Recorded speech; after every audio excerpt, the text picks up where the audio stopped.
It's a philosophy of going the extra mile. It's the do unto others. It's part of our mission statement is to follow the golden rule, and that really breaks down to treating other people as you want to be treated, giving the kind of service that you want to give.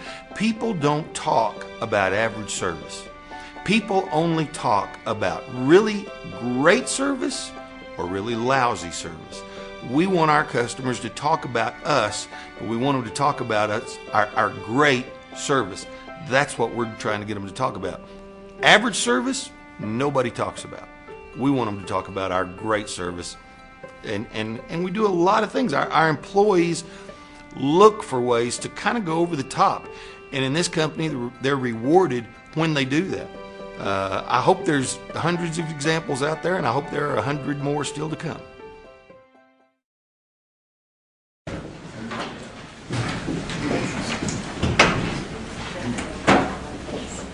Thank you for being here today. It's my pleasure to introduce Pastor David Green with the Amarillo Unitarian Universalist Fellowship to give our invocation. Let us pray. Holiness within us and among us, for this day we give thanks for our many gifts, community, belonging, and a shared spirit of striving to do what is right and what best serves all the people of our city, with wisdom, patience, tolerance, and grace. Let all that is said and done by our leaders and all who are here to voice their cares and concerns be done in a spirit of mutual respect and understanding. For we know that is how we are called to live together and how the greatest good is made real. With thanksgiving and peace in our hearts and a clear focus in our minds, this is our prayer today. Amen. David, thank you. If you join me in the Pledge of Allegiance. I pledge allegiance to the flag of the United States of America and to the republic for which it stands, one nation under God, indivisible, with liberty and justice for all.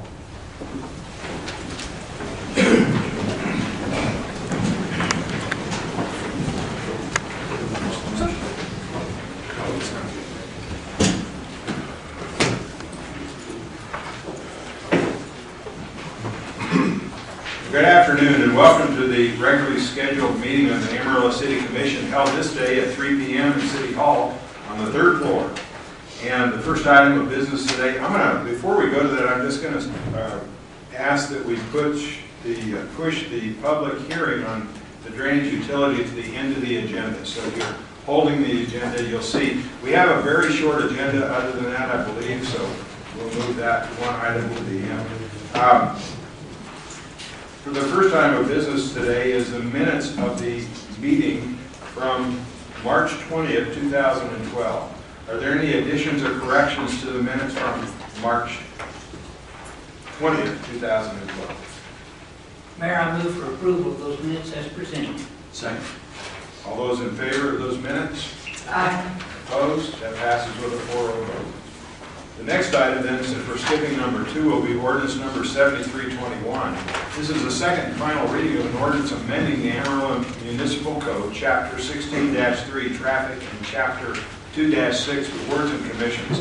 These changes are designed to remove the city's driveway and parking manual from the current ordinance and to place the authority for revision of the city with the city traffic engineer, subject to public notice, hearing requirements, and comments from the Amarillo City Commission.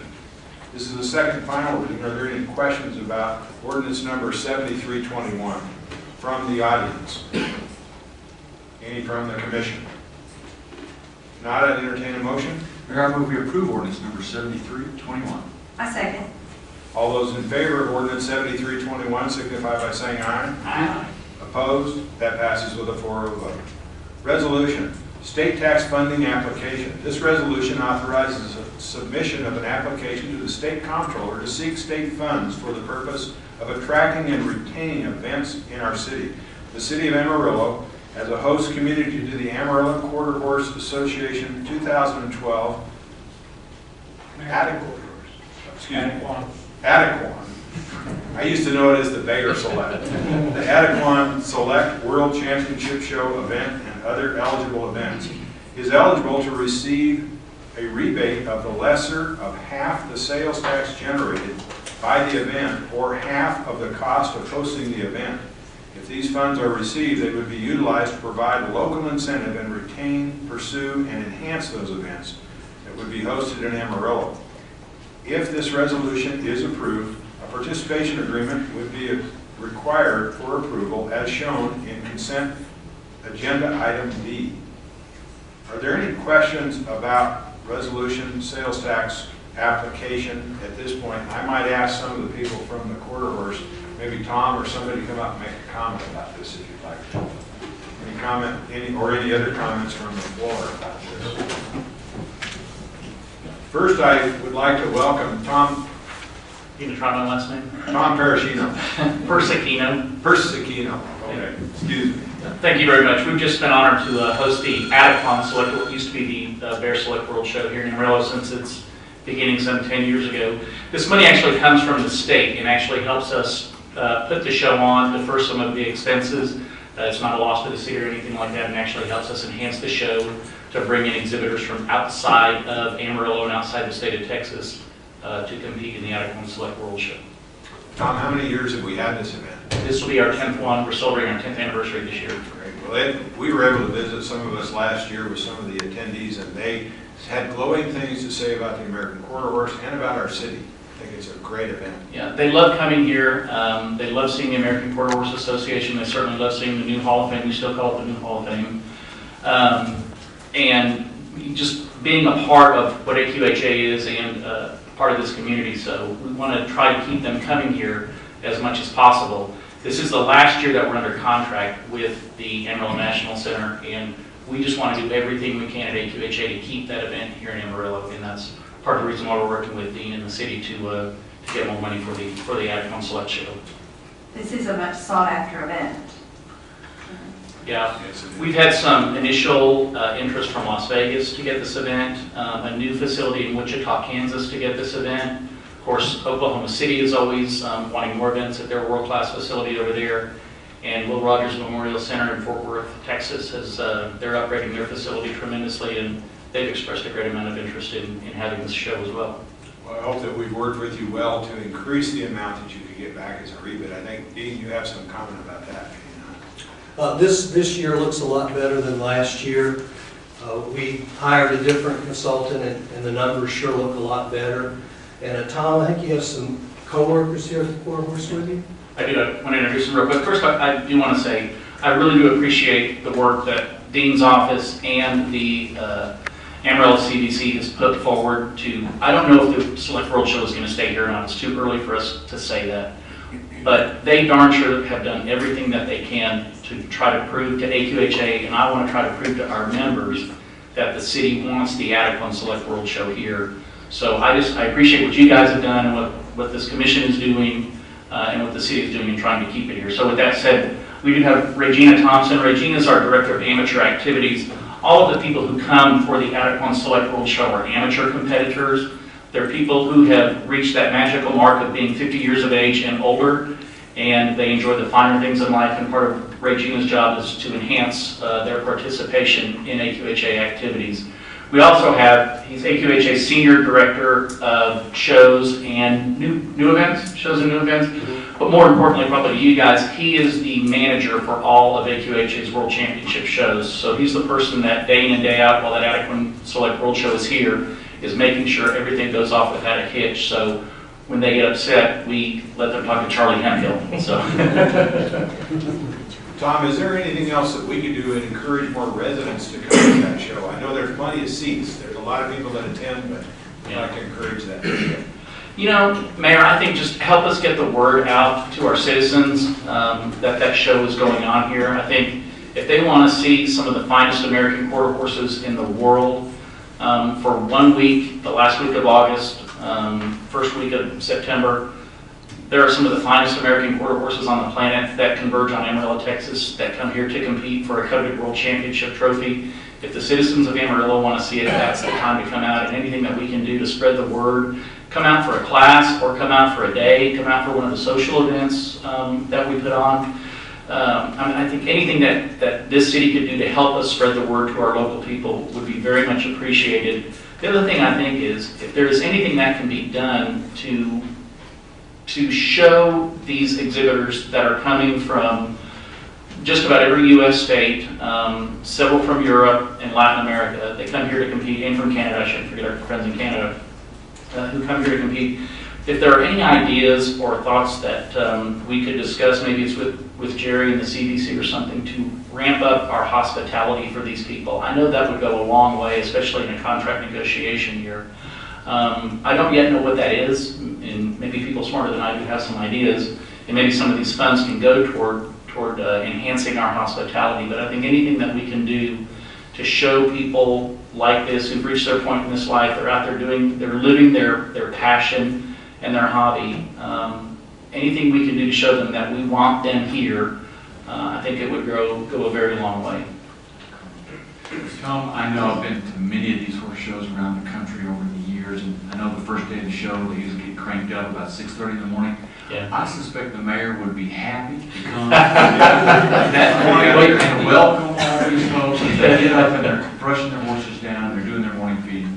I'll be out there with bells on. I'm You an know what? organizer, that's no chore for me. Our former executive vice president, Bill Brewer, serves coffee every morning starting at about 6, so you're more than welcome to join him. So. Be sure that I'm made aware of that. Sir? Well, Tom, appreciate your remarks, but I would like to say thank you back to AQHA.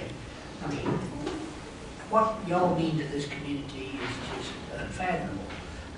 It's an international headquarters of an international organization that it's very distinctive for Amarillo to be the home for AQHA. And this is just a sample of what y'all sponsor and support and encourage. And I would just say anything within our authority and power that we can do to help AQHA to encourage these events to come to Amarillo or to remain in Amarillo, we ought to be flossing Sure. the bit.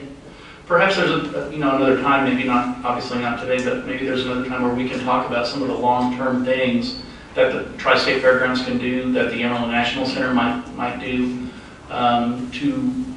to reach make improvements to the facility to try to reach a level that some of these other cities have gone to with their equine facilities. They're building some very state-of-the-art facilities out there, you guys, and they're getting very aggressive with going after these high-dollar horse shows that bring in millions and millions of dollars in terms of economic impact to these cities. And I think it would probably be wise, those of us who are citizens, those of us who work here, those of you as city leaders, to probably have a discussion at some point about what we can do to continue to improve that facility that we have out there. Because the A&C is world-class no matter what you compare it to. It is top-notch world-class. The barn areas and the other facilities, we need to go to work on and start improving them to keep events like that coming here. When they have a horse that's worth anywhere from $500,000 to $1 million, they don't want to put it in a temporary stall, a blue and red vinyl stall. They want it in a nice permanent stall the way some of these other cities have built. And maybe long-term, there's probably a discussion that we all need to sit down and have about improving the facilities so that we not only keep what we have, but attract more of what's out there to get, because there is more that's out there for the city to get, in my opinion. You guys agree? I agree. We certainly should be made aware, and we should pursue that in every way that we can. So we support your efforts. You couldn't be a better partner for our city. We appreciate all that you've done and continue to do. Well, we appreciate you guys. Thank you. Thank you. Thank you. Thank you. Thank you all for being here for that. And so, are there any other comments over the floor about resolution number 4 on the agenda? Any from the commissioners? Not, I'd entertain a motion. Mr. Mayor, I move that we use the resolution to apply the state sales tax funding. Second. All those in favor of that resolution? Aye. Opposed? That passes with a 4-0 vote. Resolution, state sales tax funding application. This resolution authorizes submission of an application to the state comptroller in seeking state funds for the purpose of attracting and retaining events in our city. The City of Amarillo, as the host community to the Working Ranch Cowboys Association event and other eligible events, is eligible to receive a rebate of the lesser of half the sales tax generated by the event or half the cost of hosting the event. If these funds are received, they would be utilized to provide local incentives to retain, pursue, and enhance those events that would be hosted in Amarillo. If this resolution is approved, a participation agreement would be required for approval as shown on consent agenda item E. Are there any questions from the audience about this resolution? A similar resolution, a different event, but it will work towards the same kind of goal to get some rebate. Any questions from the commission? None from the audience? I would Mayor, entertain a motion. I will move for passage of this resolution on the sales tax funding for the Working Man's Cowboy Association, but I might point out the previous resolution and this resolution, this rebate of sales tax is a rebate of the portion that the state retains, not a penny of our local participation in the sales tax. State allows us to get that money back to support the events, but it does not affect us at all in our revenue. Okay, good point, I may Commissioner. move on this And a resolution. second? Okay, second. Okay. I know there was a motion in there, so There was. I'm seconding that. And the poor staff has to sort through that. Any other comments? If not, all those in favor of this resolution? Aye. Opposed? That passes with a 4-0 vote. Resolution annexation. This resolution closes the public hearing and sets a date of April 17, 2012 for the first reading of an ordinance annexing 652.86 plus acres of land to the city in section 62, 63, 74, block 9 BSNF survey, Randall County, Texas, in the vicinity of Soncy Road, Loop 335 and Hillside Road. This is we've seen this before. Is there any questions from the audience about this resolution? Any from the commission? Any comments or questions? Not entertain a motion? Mayor, I move we pass this resolution regarding annexation for a date of April 7, 2012. I second. Okay, all those in favor of that resolution? Aye. Opposed? It passes with a 4-0 vote. Consent agenda. It is recommended the following items be approved: that the city manager be authorized to execute all documents necessary for each transaction. A, purchase of groundwater rights in Ochiltree County. B is the award of the annual tire supply agreement. C is the approval of the 2012 Adequan Select World Show Consultant Agreement. And D is the approval of the 2012 Adequan Select World Show Support Agreement. And the E is the approval of the 2012 Working Ranch Cowboys Association Support Agreement. And F is the approval of the emergency repair sewer line. G is the approval of the door tag placement service. Are there any items that need to be removed for separate consideration by the commission from the consent agenda? Are there any comments about the consent agenda from the audience? Any from the commission? If not, I'd entertain a motion. Mr. Mayor, I move that we approve the consent agenda as presented. Second? All those in favor of the consent agenda as presented? Aye. Opposed? That passes with a 4-0 vote. Thank you all for visiting us today about the, I know you may need to go, but we appreciate all the effort you put forward in regards to our city, and hope we can show you any support. Thank you very much for being here today. We will move back then to item number 2, which is the public hearing drainage utility. This item conducts a public hearing on the proposed City of Amarillo drainage utility. The utility is proposed to provide dedicated funds for both capital and maintenance costs associated with the construction, operation, and repair of the city drainage system. Under Texas law, this utility is established as an enterprise fund. The monies collected shall be used only for the purpose directly related to the drainage system. The purpose of this hearing is to review the overall structure of the utility, the 2 draft ordinances necessary to implement the utility, and to solicit comments, input, and discussion for the City Commission's consideration and use. So I believe I would like to ask the city manager, I think we have a presentation about this utility, correct? Thank you, Mayor. I believe we do. We have Mr. George Oswald here with us today. George and his firm actually started on this project. George, I was thinking today it's been about 1 year ago. That's correct. That began. He and his team have worked with your Comprehensive Plan Implementation Advisory Committee, and of course worked with staff. They have been the ones responsible for the various briefings the commission has received. They conducted the 4 public hearings that were held in the 4 different quadrants of town. They've done the follow-up to those hearings back with this body. We've now gone through our 30-day notice period. We're here today to do the first of 2 public hearings. Today is not posted for action. This is posted for discussion to receive input from the public, and should the commission have any changes that they would propose, this is their opportunity to do so. They will follow this up with a second public hearing, which would be held next week. And if they choose, that would then be the first opportunity for action that they would have. Mayor, Commission, we've asked George to bring to you a relatively brief presentation. We've all seen parts of this, if not all of it, before. It's been on the internet now for I don't know how many months, quite a bit. So it has been out there. We would ask him to go through that, and then he, his team, Mr. Rice, Mr. Hagan, are available to assist us through the hearing as kind of our technical experts. So, George, if you would. Thank you, Mr. Manager. Again, for the record, my name is George Oswald, and I am with SB Consultants. What I'd like to do is start out with a brief presentation. I have 5 slides. I'd like to go through the reasons that the City of Amarillo needs a dedicated funding source for drainage management, the major provisions of the ordinances, the process we followed over the last year in evaluating the drainage utility proposal, and the rate structure that is proposed for the customers, and then the use of those monies to improve drainage in the City of Amarillo. Amarillo faces some unique challenges with respect to drainage. One, it is very flat here. You don't have a lot of natural waterways. So to move water around, you really have to construct a system, and most of that is underground, made out of concrete and steel, and it's expensive.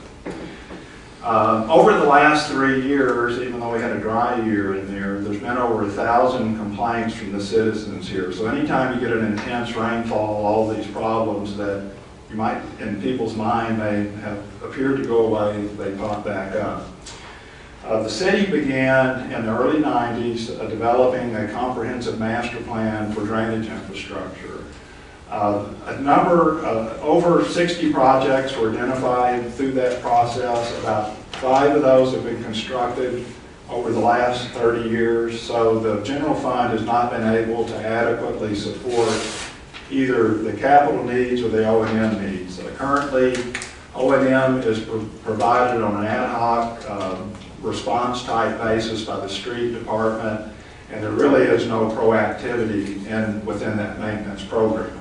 So without an alternative funding source, drainage will stay as it is in Amarillo today. So that's what the drainage utility is all about, to provide a dedicated long-term funding source so the city can move forward with a proactive O&M maintenance program, as well as start knocking off and constructing those needed capital improvements. The drainage utility ordinances that you are considering, these are major provisions I've listed on this slide.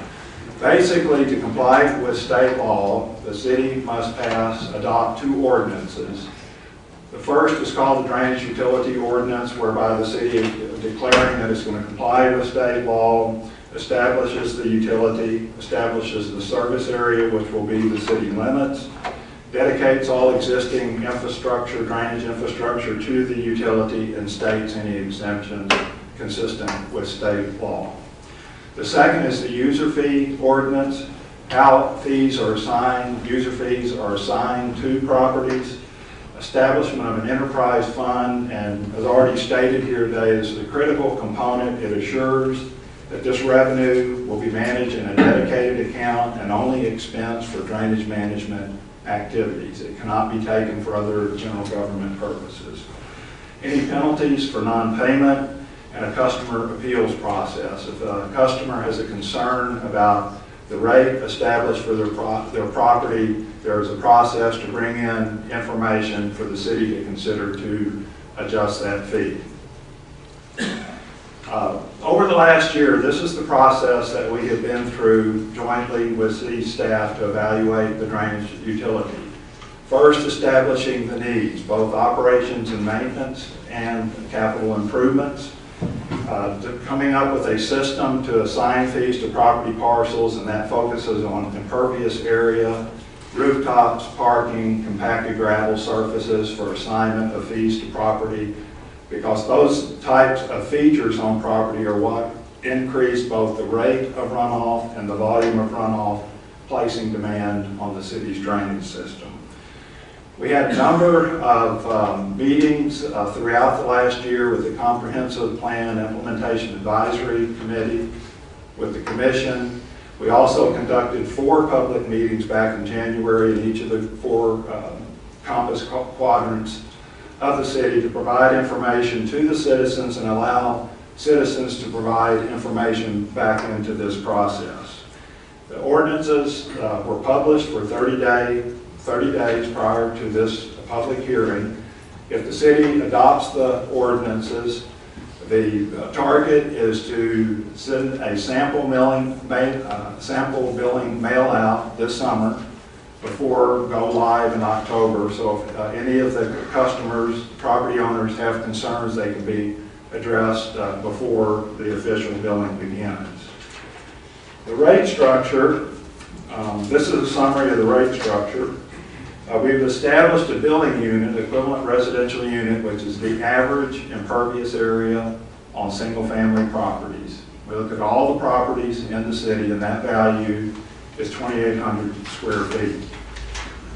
We have established a 3-tier structure for single-family properties, small, typical, and large. Small properties would be billed $1.71 a month. Typical, which is the middle 50% of properties, $2.71. And larger properties, $3.79. And the impervious cover breaks are listed on the slide. All other non-residential properties would be assigned a fee based on each 2,800 square feet of impervious area, would pay the $2.51 per month. Just as an example on the slide, the bottom line there, if you have an acre, and this is a covered acre, not just an acre of land, an acre that is totally paved, and that's about the surface area of a football field, would be responsible for a fee of $39.15 per month. Before I move from this slide, I want to make a couple of other points. The statewide average right now is $4.30 a month per typical residential billing unit. So the Amarillo start is modest, so you're under the state average. I think that's appropriate for your community. There are over 85 utilities in operation in the state, so this is nothing new and magic. It seems to be the preferred way for cities to move forward in improving their drainage management. Also, during the public meetings, the questions came up, if I live on a hill, why do I have to pay? Well, that property is putting a demand on the drainage system that may be flooding someone down the hill. So it's just like water, wastewater service you're paying with respect to demand, not whether you flood or not. And also, the state law is very clear, this is not a tax. You cannot take property value into consideration. And in all of the data analysis we did over the last year, we never looked at property values. All right, as far as the uses of this money, go down to the middle of this slide. I've already talked about the rate structure. With the proposed rate structure, the utility will develop approximately $4.5 million in revenue. The major uses proposed for those funds are to issue $12 million in debt in year 1 of the utility to initiate the design and construction of the 4 highest priority capital projects, start building a $2 million repair and replacement reserve. So when emergency conditions come up after a big storm or a culvert may fail, the city has the fiscal resources to address that immediately. And then, this is something everybody will see immediately, a dedicated maintenance program. 9 positions would come over from the street department with their equipment, and then over the first 5 years of the utility, an additional 21 positions would be filled with supporting equipment. And this group will be able to go out and respond to nuisance drainage conditions on a very short time frame, begin inspecting the drainage system so problems can be fixed before you have a major collapse. It's always cheaper to change your oil now rather than replace the motor later. So that's the summary of the drainage utility. I'd like to take any questions the commission may have before you open for public comment. Do we have any questions from the commissioners? George, I know that a city just south of us has a $12 rate. How would they get that so high compared to ours being so low and be able to deal with this adequately? Well, I don't know a whole lot about that city to the south, other than, let me tell you, they've had a drainage utility in place since the early 90s, and they did not start at $12 a month. They have right now a $150 million capital construction project program underway. And also, they have an unusual way of assigning fees to property based on size of water meter, which has no connection to the amount of runoff that properties produce. So that's what I know about that city to the south. Any other questions for George? And George, I'd like you to stand by. We may need to get you to answer questions for constituents as they come up. Thank you. Before we begin that, I'd like to make two comments. One is that we felt it was correct and proper to not take action this week, but to solicit your comments and your concerns. And then possibly next week it could be an action item, and the week after that. But for this week, we are soliciting your concerns and questions, hoping that we can alleviate any of those that are possible today. We'd like you to keep your comments to 3 minutes as you come forward. And we will have a timer. You'll hear a little buzzer. So most people do not come here and do this every day, so you'll hear a little beep at about 30 seconds. That gives you a warning that your 3 minutes is going to expire in 30 seconds. We'd ask that you honor that as best you can, and we can go ahead and begin with public comments if you'd like to. Please. We'll just let you come up as you'd like. And if you've come up, please also state your name and address. Thank you. Yes, Mayor Harple and Commission. My name is Les Floyd, Assistant Superintendent with Amarillo ISD. I appreciate you allowing the opportunity to provide some comment this morning or this afternoon on the drainage fee. I think all the commissioners have received a letter that I wrote back in February just explaining, and I'm not going to go through all of that, but explaining the budget situation that school districts in Texas, particularly Amarillo, find ourselves in with regard to the legislative action taken this past session, the impact on school districts in Amarillo. And so in the gist of that letter is because of those budget constraints, we would ask that the city consider, that the commission consider exempting public schools from the drainage fee. I understand that there are some cities that charge us, some school districts around the state that do pay, and there are others, our city to the south, in which the school district is exempted. And anyway, that's a request that we would make on behalf of Amarillo ISD. Any comments from the commission? Ms. Roy, thank you very much for your appearance and for your concern.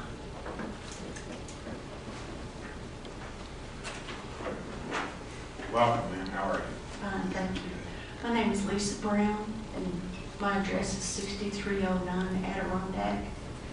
And first, I'd like to express my thanks and respect for all of you who work on the commission. I know this is a thankless job, and you spend a lot of hours that no one even knows about. And so I appreciate all that you all do. No one is denying that drainage work needs to be done, but the populace of Amarillo should not be viewed as an unending source of revenue. The Globe News Center cost the citizens more than was expected. Downtown renovation has barely begun, and we're being told additional bonds will be needed probably. New revenue sources like traffic cameras and sign fees are constantly being added, but it's never enough. Now we're being told 5 parks may be added at a cost of $1 billion each. The argument is always used that these are all from different funds, but that's really a specious argument because we're the ultimate source for all of the funds. 200 people in Amarillo lost their jobs yesterday. Our school taxes will go up if this fee is enacted, as Mr. Wood has just mentioned. It's time to limit our spending to what we're taking in now. Thank you. Thank you for your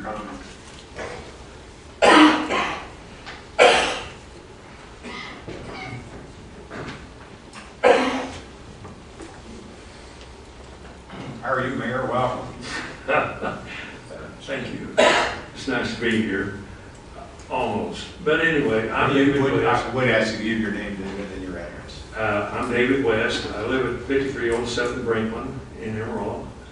And what I'd like to address here is asking of you, these these repairs are being made, have to be made. We don't question that, I don't.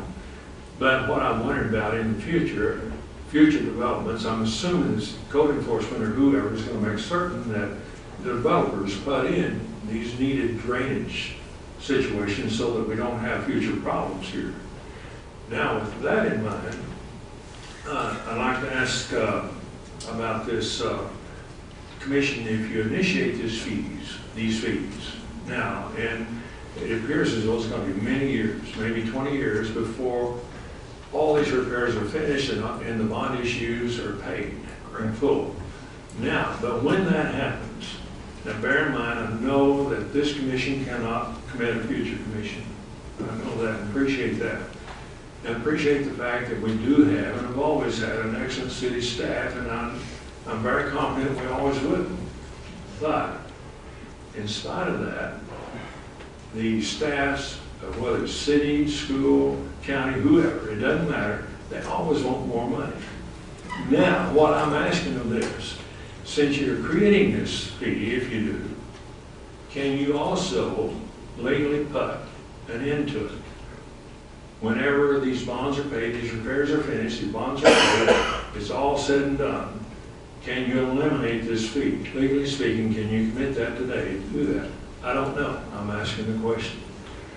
And furthermore, the bonds that you issue, since they're not being paid, I assume by taxation, hopefully never, that it doesn't require a vote of the residents of property owners of our city. Am I correct on that? You are correct. It does not require a vote to put in the fee. Okay. All right. So, at any rate, but this fee going to service the bond debt and everything, when that's all said and done, 20 years from now or whenever, can that fee be eliminated? Can you today commit that elimination of that fee? Let me see if I can answer part of this for you. For those of you who don't know our speaker today, he was mayor of Canyon and has a particular knowledge about city staffs and other things. Did a great job as mayor of Canyon. But I think that it's important that we also, I think, clarified that we begin this with a $12 million bond issue to be followed by subsequent bond issues as the work progresses. And so that first one, I don't know, how long is it going to be bonded for, 20 years? It should be a 20-year. But they will be followed, David, so it would be wrong to say that we could tell you that that was correct, it would end in 20 years.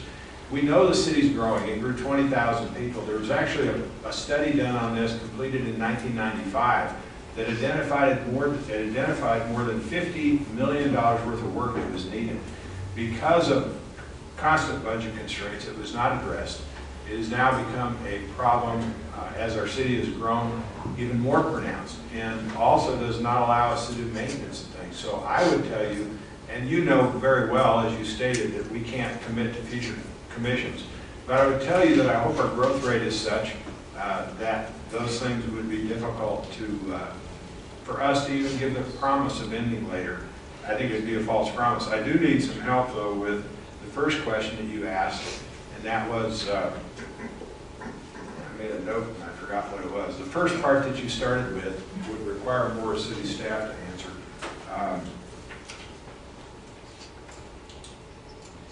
No, you gave a good question at the beginning that is important. I think that this would be a good place to add that this money is dedicated to drainage situations. So, and this is by state law. We can't dip into this fund and use it to hire more policemen or buy a new fire truck or do a city park. It has to go to these drainage, to this drainage utility.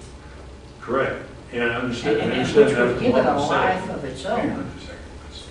I understand it from what he said up here earlier, that it won't be used for anything else. So that tells me that perhaps there's a way that this, whatever ordinance can be drawn up, such that when all the repairs are done, the bond issue is paid, that this fee can be eliminated.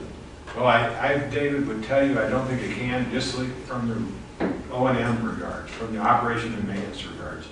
I was at one of the meetings where our manager, Mr. Woods, gave an example of 9th Street near the medical center that it wasn't discovered because we don't have a constant crew. We don't have a crew that goes out and checks things to get ahead of problems. And had they known that there were some cracks and some problems with undermining of the concrete barriers along there, they would have seen that, and he felt that for about a $5,000 effort of caulking and checking and containing that, we could have precluded a $500,000 repair of that street. You know, when the street was closed and it all was dug out by water, West Hills was flooded and everything north was flooded. And it was a huge mess. And yet we were left with that street closed for weeks, wasn't it, Mr. Manager? Months. Months. And we would have had a much higher cost for repair, but we were able to get some donation from, I think, TxDOT of some culverts that were brought in. But what we're trying to do is get ahead of these maintenance concerns so they don't just kill us on budget. You know, dealing with budget with the city of Canyon, the worst things were surprises. They're the most expensive things, and that's really what we're trying to provide as a action. Now, we can't say what another commission will do in the future, but we certainly will be obligated to pay off the bond issues, and it would be incorrect to say that we're only going to have one bond issue of $12 million. We've identified, I think it was $60 million or $66 million for the projects. So there will be subsequent bond issues, and that's what this money will be dedicated to work towards. So I do. Now, George, am I off on any of that, or am I correct? You're correct. Correct. And Mr. Mayor, an important part that you've mentioned is the M&O in this. It's the maintenance and operation, because once you make a repair, that doesn't mean that it's going to stay repaired, or they're going to be more and more. Well, and you expand this system, just the sheer concrete and ducts and all the other things that are there, it's going to be a much larger system than what it was. So I think we would be wrong. I think it would be misleading for this body to tell you that that was a possibility down the road. Thank you. Thank you very much. Thank you. Please, anyone else that would like to come forward, thank you. How are you, sir? Good afternoon, and thank you very much. Good. My name is Mike Hodgson, live at 6600 Plum Creek Drive. I'm business manager for River Road ISD. A few things. First, I'd like to echo the sentiments that Mr. Hoyt presented about the problems we have with school budgets. And then I had a question. I just want to make sure. I was reading through state statute this afternoon, section 552.053, which talks about exemptions. It appears that there's a new exemption to the charges that would be brought under this, and that all property owned by school districts is exempt from the charges. And I just want to make sure if the city staff or whoever is writing this is aware of that, if I'm reading it correctly. If, are you referring to the section B? And E. That has a population. Yes, we have looked at section E. Notice it says that it applies to property owned by a school district in a municipality described by section 552.0448A. When you get back over that definition, you have to be within 50 miles of international border, a population of 500,000 or something. Okay. Like that. It's for El Paso and Brownsville. Okay. We looked at it. Okay, then I would like to echo his request that exempt us under B. Thank you, sir. Thank you for being here today. How are you today, sir? I'm doing fine, thank you. Good afternoon. My name is Mike Clift. I'm with BNSF Railway. I'm actually out of Fort Worth, 4200 Dean Road, Fort Worth, Texas. Wanted to come and provide some comments this afternoon. There's been a lot of confusion as to what our fee is going to be. We're probably the largest landowner in the city, and when we got the original information from the engineering report, it appeared that it was going to be about $80,000 a year for us. And I just received an email from the city yesterday that that was going up to $320,000 a year. So there were 400 parcels that were, for some reason, they were lost and they were found this week. So it's been a little confusing for us to try to keep track of what the fee is going to be or what the impact is going to be to BNSF. So I think we're going to have to spend some time with you trying to figure out, do we have all the parcels, do we not have the parcels, because that has been extremely confusing. Mike, we appreciate you being here. This is a work in progress, and there are lots of parcels that are still being evaluated. Commercial are the ones that are probably the most difficult. Mr. City Manager, would you have a comment? I think Mr. Cliff's entirely correct. Yesterday, they came out with an extremely large number of parcels that through the appraisal district had a predecessor's name or something else to them. So if you would, if you met Mr. Rice, Rice and Van Hagen, Michael, that's Van, they would be glad to work with you. I know they sent you some shape files for your folks to look at in the computer. Whatever we can do to work together on that, we'd be glad to. Thank you. Yeah, we haven't had a chance to look at those. We haven't had a chance to take a look at those yet, but we have our own engineering firm taking a look at it. We're going through a similar process in the city of Houston. I may add that the city of Houston went through, they're going through this process. They put it to a vote. They had the folks in the city vote on it, and it did pass barely, but I don't know if that's something that you would entertain or not. A couple of specific, as I read through, it's more on the technical side. We don't consider our yards to be compacted gravel. Yes, they're made out of gravel, but they're not compacted.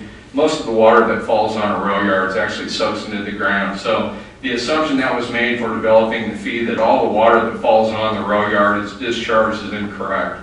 So we will provide some more information on that. We've actually done some infiltrometer testing to show how the water actually does fall on our yards. So we do have some very technical data around that. And then secondly, large areas of our yards are not benefited property. The water that falls on the yard does not leave the yard. If you go up to our north yard that runs east and west here in town, we have large infiltration gouge where when the water falls, the storm water, we actually let it percolate into the ground and it enters the groundwater at some point in time. So I have a feeling when we do our engineering analysis and talk with your folks that there are going to be large portions of our rail yards that are not going to be in this program.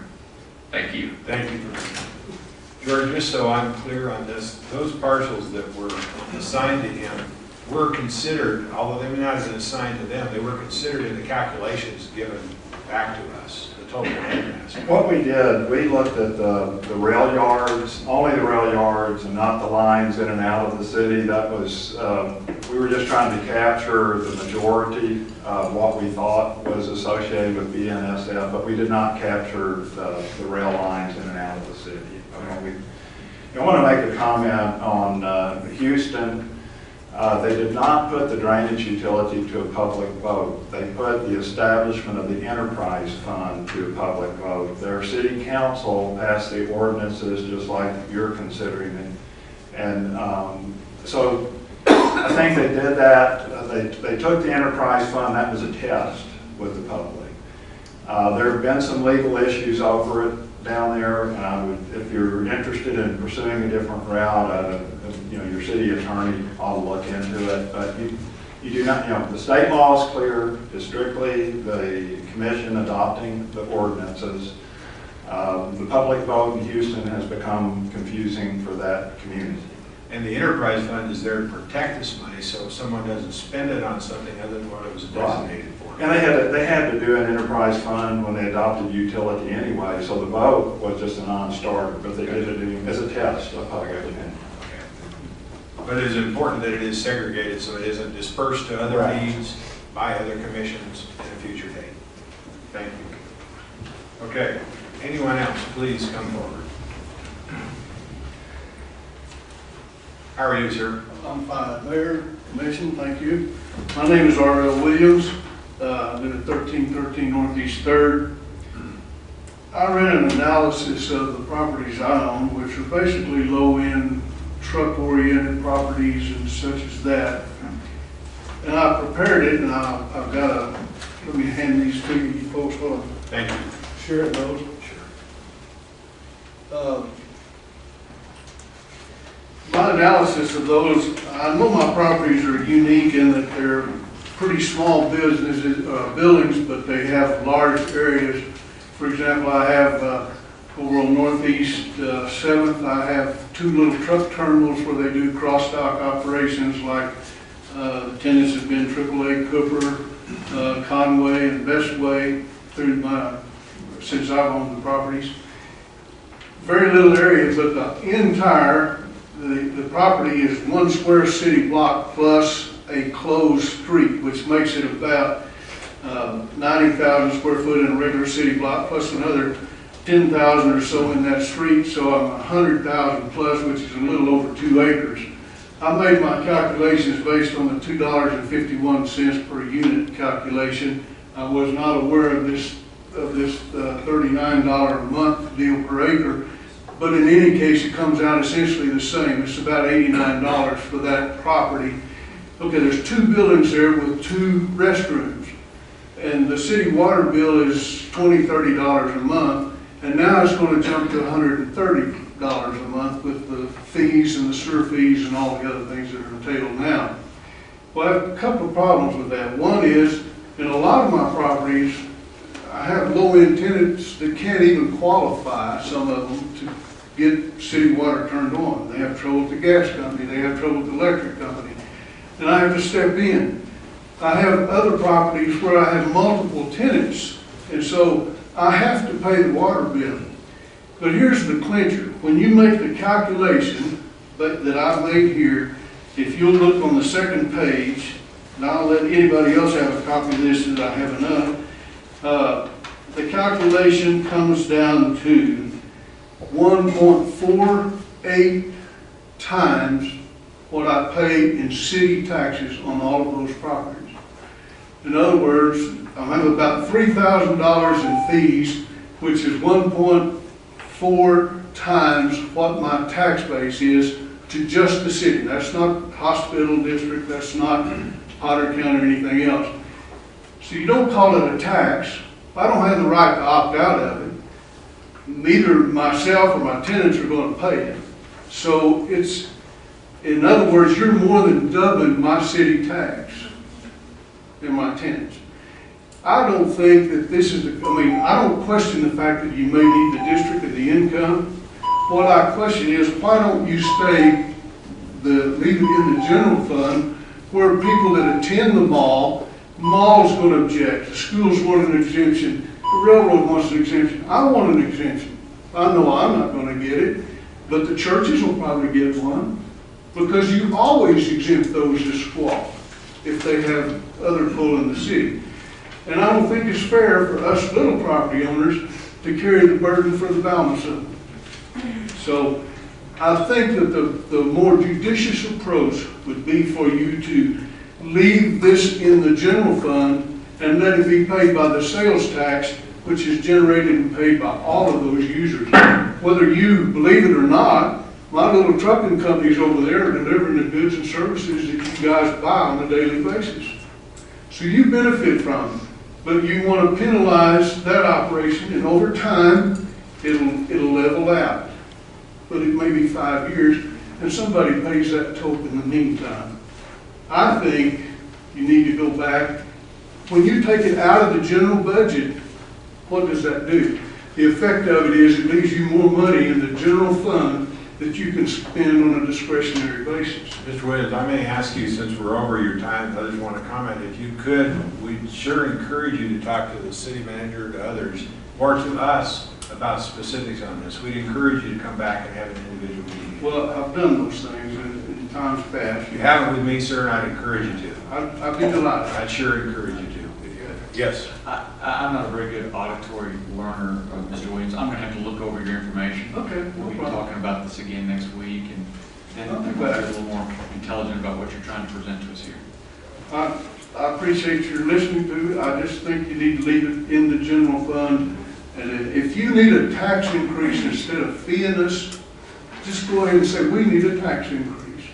Well, it doesn't take care of it. I will comment back that if that had been able to take care of it, somebody might have done it earlier, but people tend to spend those in other ways in the budget. But I'd ask if you would, we could talk afterwards. We'd be happy to deal with this specifically. I would like to ask someone else to come forward. Thank you, sir. Thank you. Thanks for your comment.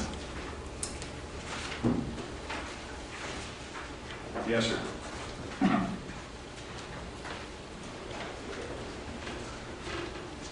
Fred, if you give your name and address for those that don't know you. Fred Salami, and I reside at 1900 South Goliad. Impervious means hard surfaces. Any water that runs off will be taxed the same as a building. Now, I mentioned Jared about 6 weeks ago and made a suggestion. A lot of folks don't even know about this proposal. And I know you're going to send out a sample billing in August after this is passed, say in April. Well, how's about, we're not in any big hurry here. So how's about tabling this whole issue for 30, 45 days and immediately send out a little flyer in the water bill to all the water bill users or folks that state that this proposal is being considered and your water bill will go up based on just not only your roof amount of square footage, but the impervious, and define impervious. Could be gravel, asphalt, caliche, concrete, washout, whatever the surface is. So the people will know what to expect.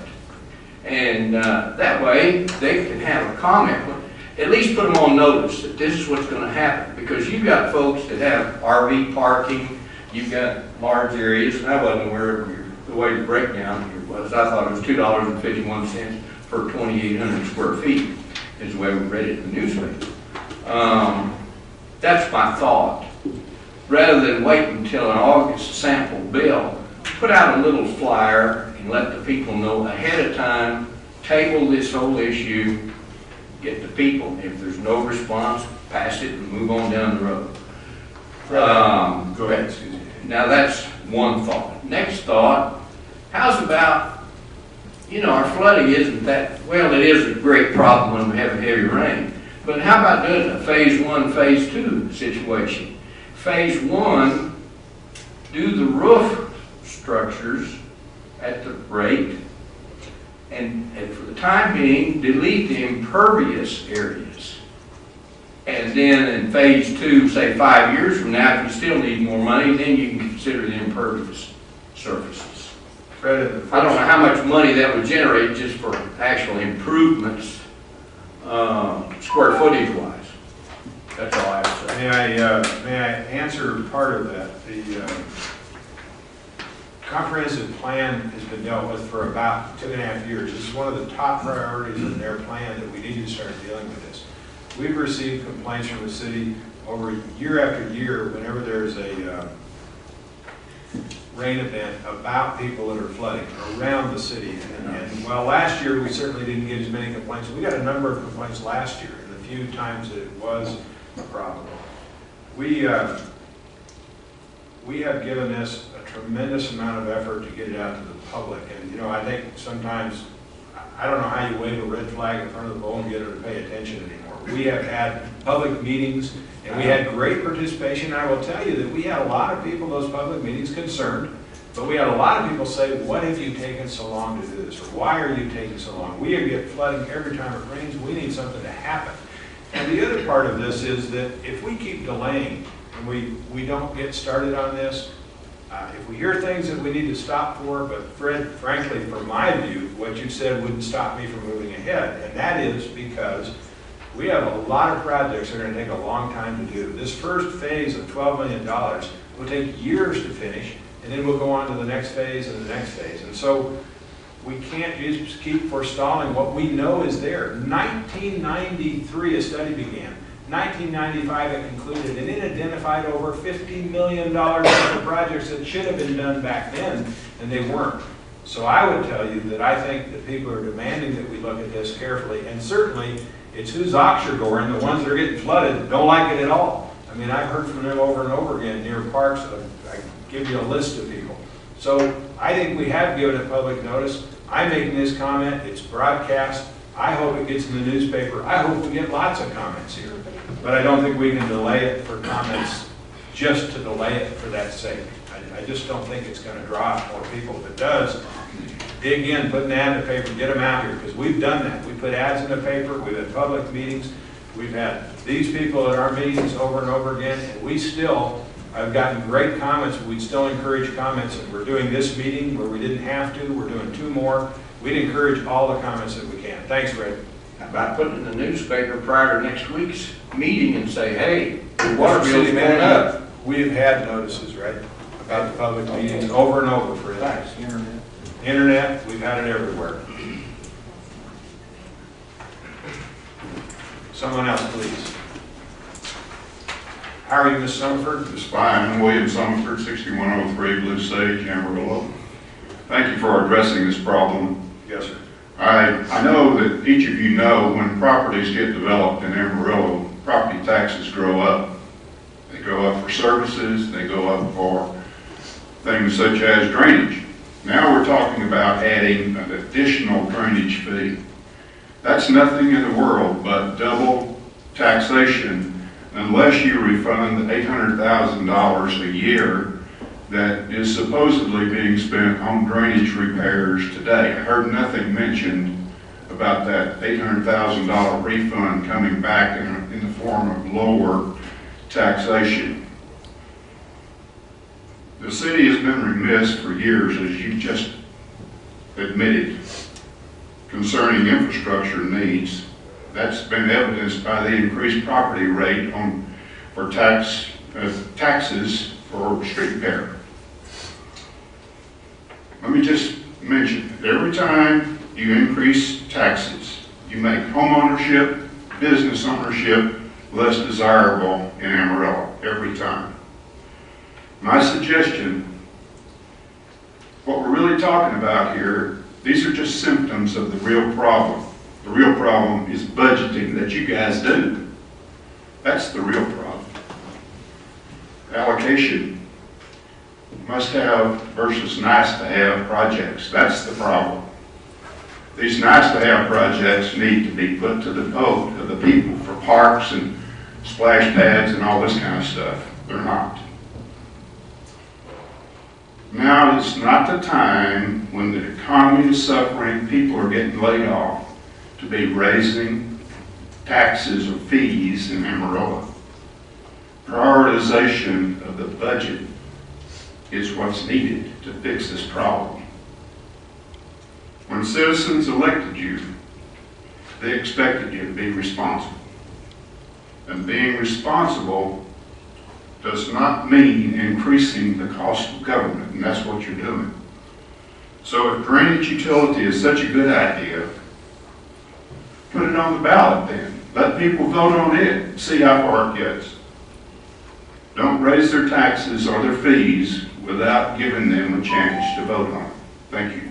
Ms. Summer, let me ask, to hear my points on a couple of these. I don't believe it is double taxation, although that money, that $800,000 that you've identified will be there, and it will be part of the budget process to prioritize what's done with that. That will happen later on in the year. Certainly, it's identified money. We put it out there at every meeting. It's there. It may flow back into the budget. We don't know yet, can't predict the future of what we will say about the budget at the end of this year. Sales tax is up, other things are up, we have to look at that. And that's what we do every year. We spend, and you have been in some of the meetings, we have been there prioritizing taxes for year after year of how we do this. Yet I think the most important thing in this prioritization is safety and security. And if we don't deal with these things, and we have other drownings, or we have people that can't get through, emergency services that can't get through our streets because of these things happening. For instance, when 9th Street flooded and was torn apart, there were months where right near the hospital, ambulances couldn't get through. There were months where fire and police had to re-divert on everything. Now, we don't see that happening again very often. It was a pretty unusual event. But it doesn't take much to realize that 10th Street's going to flood every time 10th Street down here by Johnson over to Arthur. That underpass is going to flood all the time. And there are people headed towards that. So we're trying to figure out the best way to secure people, make them safe, let our city grow, and do that. But I would tell you that there have been extensive meetings on prioritizing taxes, and I would tell you too that because of that, we've been able to hold your taxes down to 32 cents. I will defend the penny that I pushed, and will tell you very openly that I pushed to fix the streets and add some more policemen. Penny last year. That probably should have been done, I think, years before, but I think we can't look away from these things that we have to take responsibility for when we get voted in or elected, and I feel very pleased that we're moving ahead and letting our city grow.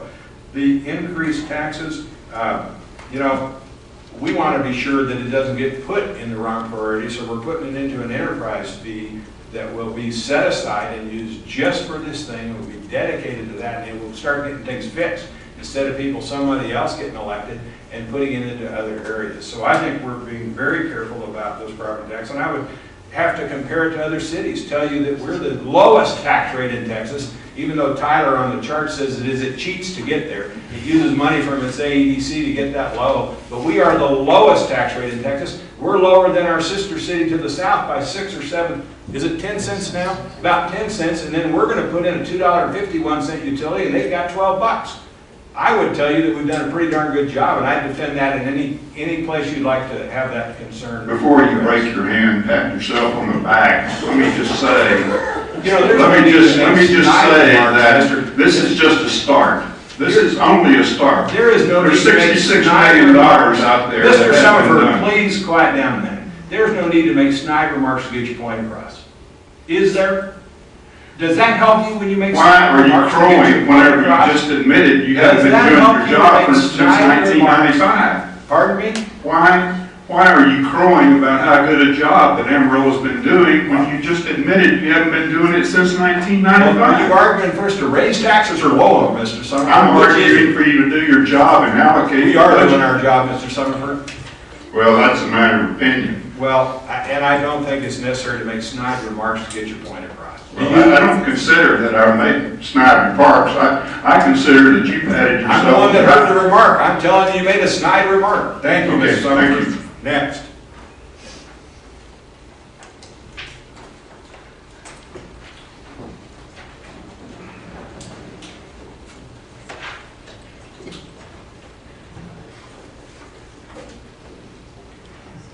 Hi. How are you? I'm Greg Mitchell. I live at 3005 Long. I just can't sit here and listen to that kind of stuff. I'm going to be impacted personally by the company I run, which is Student Total. And I will have one of the largest fees that you will be imposing on any, maybe private company in Amarillo. BNS is Warren Buffett, I think. So, I hope you don't get too much, but I'm not worried about it too much either. I was going to come today to ask for a reduction for larger businesses, but actually I changed my mind. And I'm here to say I am more than happy to pay this fee because of all the other fees that are involved and what we pay in the city. And I have to say, I'm one of the largest city taxpayers in the city. Thank you for what you do. Your budgeting is tremendous. I know each and every one of you, I know each one of the commissioners, prior commissions, and they put their heart and soul into it. They're educated people and they did the very best they could. I guess the only thing I ask is, I was going to come up and ask for some concessions, but instead I'm going to ask that you grant no concessions. Because what happens when you do that, it spreads it out among the rest of us paying it even more. And yes, BS and FRS, whatever it is, and the school systems have problems, we all do. But to live in a city with all the amenities and stuff that we have, excuse me, I've got a chest cold, but to live in a city like this, we have to pay for it, and you have to give back. And I've made my living here ever since I was born. My family was raised here too. We're very happy to pay these fees. They're not taxes. I understand why you're doing it in the form of a fee instead of a tax. I understand that. And I was thinking about, there's a group of people talking about doing a bond issue on all of it, but I understand why you're not doing that. I guess one concern I have would be in future years, during your budgeting process, yes, you may under budget your sewage or drainage facility because you have this and allocate that in other areas. I don't know how you, but if you want to play smoke and mirrors, that could be done. I don't think you or any other city commission is going to do that, but I will say this and I'll stop real shortly. Thank you for what you do. I'm more than happy to pay the fee. I have stores that have been flooded before. This should put a stop to that. I have customers that can't get to our stores when things like this happen, and we need the drainage system taken care of. Mr. Mitchell, thank you, and I would tell you, I only wish that if this does go ahead, that it could be done quicker than it will be done, because it will take years for us to get ahead of this. Thank you. Please, other comments? We sure would open the floor for any other comments, please. Ma'am, I want to ask you, since you're a member of the press, if you're making a comment as a member of the press or a member of the public. Public. Katrina Fournier, 4427 South Hayden. I actually approve of the drainage utility fee. I think it's a good idea. I think we've got obviously some drainage problems throughout the city. Could you speak up with that kind of comment? Okay. I'd like you to speak. I went to a couple of the public meetings that they had going over it. I read all the stuff that they had about it. I talked to some people here at the city about it, and I think it's a good idea. Something needs to be done. And it's not going to get any better if we put it off. And raising city taxes, as I understand it, wouldn't help because that money can't be dedicated to this. That's why I like the fees, that it can only be used for one thing. And I think that that's what we need to do, is have something that's dedicated for that. I think it's better than raising our taxes overall and that money getting wasted in something else, and then we still be where we are.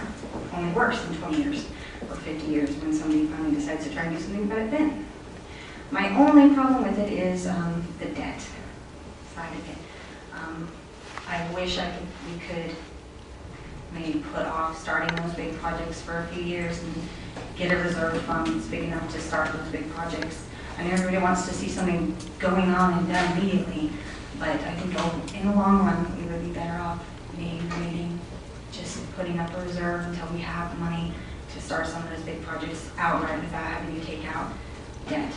Because debt is almost bad. I agree, the debt is a concern, but I will tell you that the bond rates are the lowest. With us having a AAA bond rate, we are able to get money very, very inexpensively. And to move these ahead so we have viable projects. Here's a for instance. If we had all that money tomorrow, we couldn't finish the jobs. We would have that money just sitting there, unable to use it because we could not do it all at one time. It would disrupt the city too much for one thing, and it just wouldn't have enough contractors qualified to bring them in that short period of time. So we think we've metered it out correctly, as we've seen this in the study. Certainly would take other comment on that, but I think that it is going to be done over a number of years. And if we told you, if we collected all the money ahead, how long it would be, I would say we'd be looking at 30 or 40 years. I'll be long gone then, and you almost will be too. And I don't think we can take people's safety and security and put that at risk because we want to delay it. Although I think it's wise. We have the lowest debt rates, and I think I could get Mr. Frigo to explain that a little more. But we have one of the lowest debt ratios in the state of Texas, and actually in the entire country, because we are fiscally responsible. The other thing is, this is a revenue stream, so we know it's dedicated, and we're able to get a lot better rate, a lot better terms on that when we know it's a dedicated revenue that nobody can mess with, and another commission can't take away. Once we begin those bonding issues, we can take a dramatic step towards safety and security. And although I agree with a lot of what you're saying, I would tell you too that I think we can't delay it for the very time it would take to collect that money. We have to get moving on these projects. Our city continues to grow. The city grows, and that only gets to be a bigger nut to crack. If it was $50 million back in 1995, today it's $66 million. By the time we did it, we'd have to raise the darn thing 3 times just to catch up with what was created in the meantime. It's predicted we will grow 30,000 people in the next 10 years. So we have a responsibility to deal with that, because then we can provide the jobs. The only other comment I'd make is I heard someone say earlier that, we put money into the Globe News Center. That was actually money that came from visitors to our town that went through the ma'am, so you're clear, and I'll be happy to get this more directly when you come back if you want to stay after the meeting. But that was money that was taken out of the revenue stream from the hot tax. Visitors to our city that spent money in hotels has to be spent on the convention center was spent over there. We do have a lot of pockets. I've sat at meetings and said, how many pockets we got? We got 15 pockets or 12 pockets or what? And we have to be concerned about it, but I will tell you we are concerned about it. We're very concerned we don't dip in too deep. If you compare us to other cities, we're very frugal. We plan a lot, and we're very careful, and I appreciate your comments. Thank you for being here today. Commissioner Eads has a comment. Yeah, I don't feel I need to respond to everything that's been said here, but one comment I think deserves a response, and that is that, well, if the city had been planning, we wouldn't be in this boat now. Now, what you think about, I was raised in the city back in the 50s, late 50s, Commissioner. And, at that point... Because I'm so much younger. Yeah. There was a central core of activity, and the drainage was set up at that time to handle the square footage that was within the city limits. And I know I used to spend time climbing through the water drainage system in southwest Amarillo. But what subsequently happens is the city grows, then you have all these tributaries, otherwise known as streets, that tend to drain toward the central core again. So you see, back in 1950, 1960, you had no idea what the drainage infrastructure was going to have to be like in the central core of the city at that time. So clearly you can't plan and budget because you don't know which direction the city's going to grow. You don't know which hill, which valley the drainage is going, what path it may take. So this is the kind of decisions you have to make as you go, and you have to base that on what the initial infrastructure was. So this is the logical kind of decisions that consultants in conjunction with the city administration have to make. And I think it's been done in a timely fashion, albeit a little bit slow, and it's been very logical. And I appreciate the comments that have been made. As far as not being responsible, it's been said time and time again, we have the first or second lowest tax rate in the city. We try to pinch every penny until it squeaks. And this is a safety issue, and it's one that we ultimately do have to deal with. Are there any comments from the audience anymore? We encourage your comments. If I owe Mr. Summerford an apology for reacting, it was reacting to what I consider the snide remark. You don't. I apologize for my comment. No, that's fine. But I do want to encourage everybody to come here and make comment. I think we do have to keep it civil, and we disagree. Mr. Summerford and I have debated publicly in the past, and we probably will in the future. Thank you. We will. He holds his views, and I hold mine, and that's fine. The comments were great. I made notes. I hope the city certainly did. We will address those, and if we need to call you back individually, we certainly will. It is very important that we get these comments, process them before we act. And we will have comments again next week, and we will have comments the week after that. And certainly, as we're setting this aside, things can always be changed in the city. No commission can stop another commission from changing something. If you don't like what we're doing, you vote us out and get somebody else in. But we hope that you like what we're doing, and we hope we are letting the city grow properly and safely and securely. And that's our objective, and I can say that, I think, for every commissioner up here. Thank you very much for that. I think at this point, then, we will tell you that we're going to go, as soon as I find my cheat sheet, we're going to go back to we're going to conclude the public hearing at this point. That concludes the agenda for today's meeting. We will go back to executive session after this and some other matters we have to discuss. However, it's customary this time to allow citizens of the community with matters pertaining to city policies, programs, and services to speak to the commission. The floor is now open for those comments. These are not things that were on the agenda, but things other than the agenda. If you'd like to make a comment, we'd encourage you to come forward. Thank you. Any other comments?